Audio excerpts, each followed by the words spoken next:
She wasn't about to tell her about how her jewelry business was collapsing in on itself, or how she owed more than she made. She'd thought that she'd be able to make things right, that it was just a brief hiccup.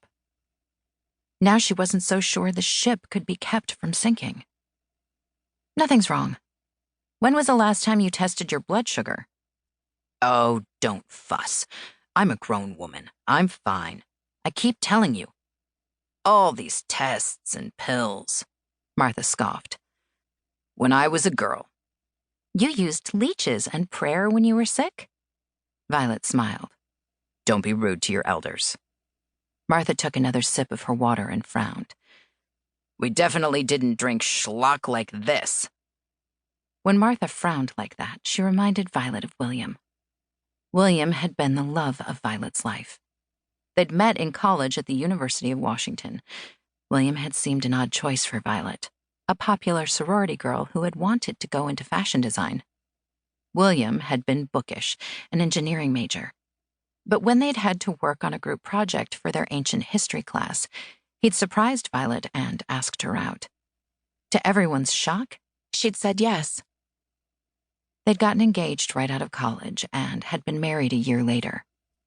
Only 8 years after that, William had died one rainy night when his car had been T-boned. William had been killed instantly from the impact. Violet would never forget getting the call from the police officer that night, telling her there had been an accident and that her husband hadn't survived. She pushed the memories aside. She could do that now, to some extent. The grief still lurked and took hold of her at times, but it wasn't as often as in the beginning. Sometimes Violet could even see a future for herself, one that no longer included William. What do you want to do tonight? Dominoes or checkers?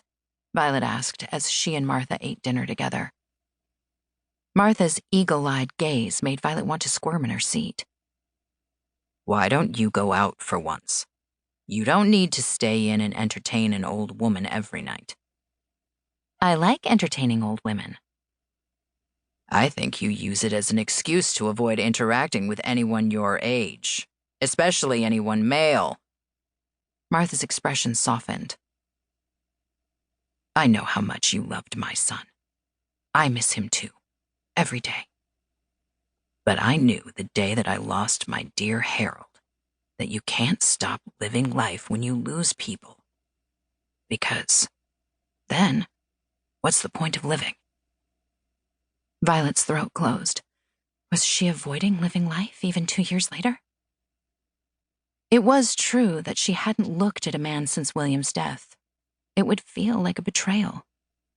She twisted her wedding ring, which she continued to wear every day, around her finger. I just moved here. Where would I go?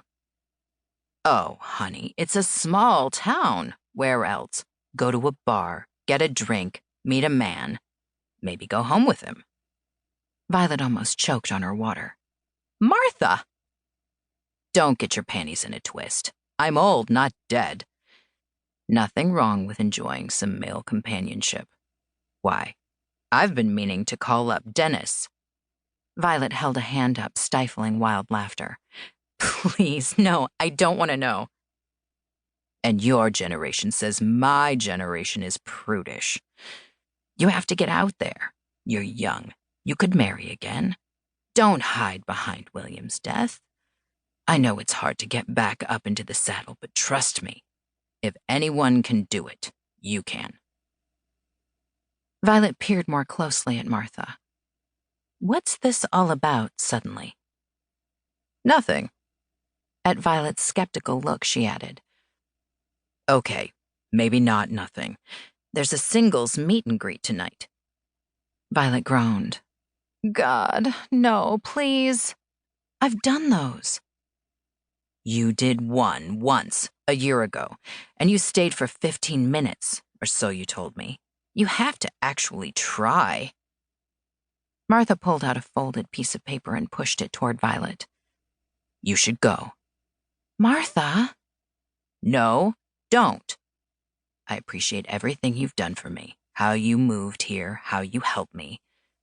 This is me helping you. Violet smiled.